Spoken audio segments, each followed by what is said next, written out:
Hi everyone, we're here today with Caroline Holtum, Communications Director at We Mean Business. Thanks so much for joining us, Caroline. Thanks for asking me, Eva. Wonderful. So we've been working with We Mean Business for the last 2 years now, supporting your policy and advocacy teams with our influencer marketing program. And I'm really keen to just talk to you today about your experience, any challenges you may have faced, and any advice you have for working with influencer marketing. So can you just start by telling us a little bit about We Mean Business? Sure. So our coalition is a unique entity. We're made up of 7 global nonprofits, and we work with business to take action on climate change. And the way that we do that is we leverage those business voices to push policymakers to go further and set more ambitious climate policy. Great. And why did you decide to bring influencers into this? Women business success from a comms perspective is absolutely rooted to reaching the right audience with the right message at the right time. And because we're sort of looking to influence at such a senior level, so we're looking, right across the UN, global political leaders, it's super important for us to understand how those individuals are interacting and how we're most able to connect with them direct. Yeah, and I think it was quite important when we were building out your program to have all of those right communities. So we went through quite a consultative process of identifying all the right individuals and building your program in that way so you can track those different audiences. So can you tell me a little bit about how that fits in? Yeah, sure. So our audiences can be quite broad. They sort of fit into 3 main buckets: business, policymakers, and media. We're really used Onalytica to map interactions across those areas, so specifically looking at the policies we want to reach and in the sectors that those 3 audiences interact in. So if we look at electric vehicles, renewable energy, across a whole range of themes relevant to climate change, but we also look at the broader climate change discussion in the geographies that are important to us. Mm-hmm. And once you have those audiences and what they're talking about, how do you then engage those influencers? So we have several kind of advocacy campaigns probably running at any one time, especially in the face of COVID, when there's so much activity at the national level that we're seeking to influence from a recovery perspective. So just this week, we're looking at the discussions on the EU's approach to economic recovery, and we've worked using our mapping in Onalytica to identify the policymakers who are most likely to shift their position in those talks, explore the things that matter to those individuals outside with our advocacy team, and then we've used the mapping to identify the quickest routes to influence those people. And what value do you feel that influencers have brought to you as a brand? It couldn't be more important for us to have a deep and rich understanding of the people that we're trying to reach. It's critical to leveraging our coalition's unique power. So it would be easy enough for us to go out and get tens of millions of views and we could just sort of buy them. But actually what's really, really important to us is understanding who we need to influence, the quickest route to influencing them. And that's how we see change happen, right? That's Yeah, no, that's definitely true. I think getting the right message at the right time and knowing who you're able to influence is so important. And I guess what business outcomes are you then driving from these activities?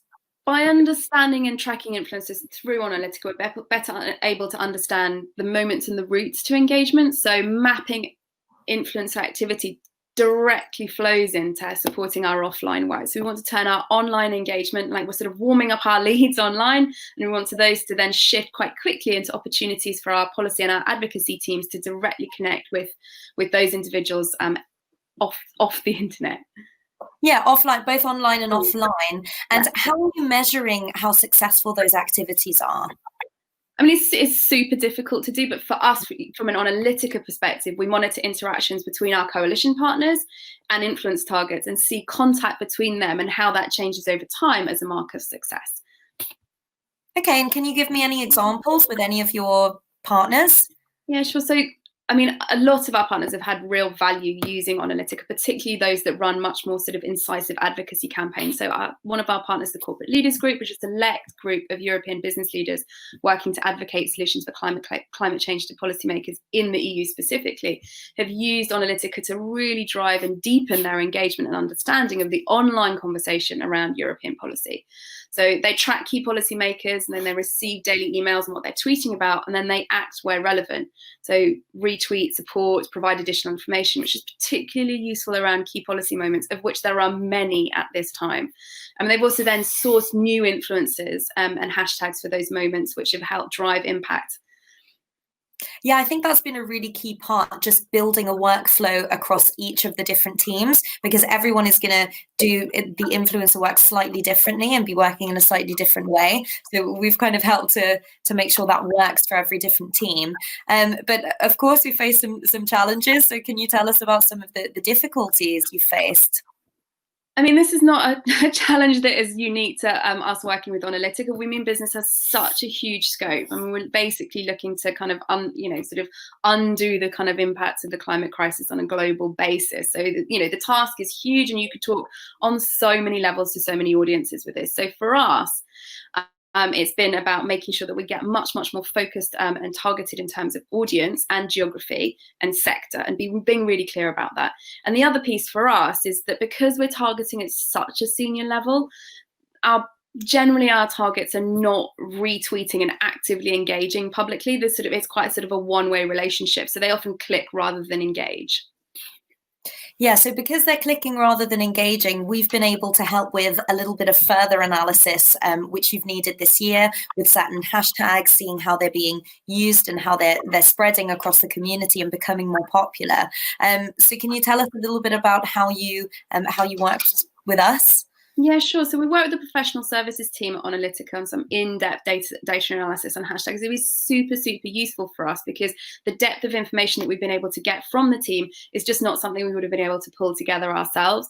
And there have been some things where we've sort of had a little bit of an inkling where we think we may have been really instrumental in starting a conversation or shifting a narrative, but it's been very difficult for us to actually tell that story in a cohesive way. And so through the analysis and through the Onalytica team looking at the patterns and the stories that data tells, has enabled us to understand how we've been really influential in setting some of the kind of trends and responses around, particularly around COVID-19, which has really helped us to demonstrate impact internally, but also crucially for us as a non-profit, demonstrate that we've been able to really make some key narrative turns to some of our key funders.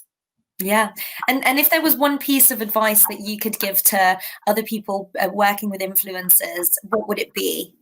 It's a piece of comms advice that you should always kind of apply, and it particularly applies to working with influencers, which is about being really targeted and specific about the outcomes and the audience you want to reach. So the more focused you are about the individuals, the level, the more detailed understanding you have about the people you want to influence and those who are influencing them, the more targeted and powerful your campaigns will be.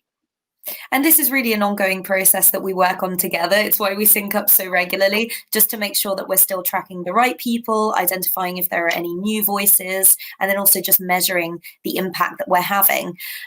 So what are the plans for We Mean Business over the next few months? Well, like with any organisation, we've all kind of had to radically rethink and redefine our plans because of COVID-19, and none more so for the climate change community. So many of the major summits, the next major summit that was in the sort of UN programme has been shifted to 2021, which is a key influence moment for us. So we've also then subsequently had to shift our targeting. So we've really driven up the need to influence finance ministries and central banks, which is not an audience that we've been sort of targeting before. So it's been really useful for us to be able to think about how we integrate that new audience and that new targeting into our work with Onalytica. So the climate crisis still remains present and ever growing. So for us, it's specifically about continuing to push and drive to use the business voice to try and unlock some change in that space. And with the continued uncertainty around being able to meet in person, digital remains incredibly important, and if not more so. And so being able to be much more targeted with our influences remains critically important. Definitely. And we've just really enjoyed working with you so far. Thanks so much, Caroline. And I'm really looking forward to the future and how we can continue to work together. Thanks so much for joining. Brilliant. Thank you so much, Eva. Thanks.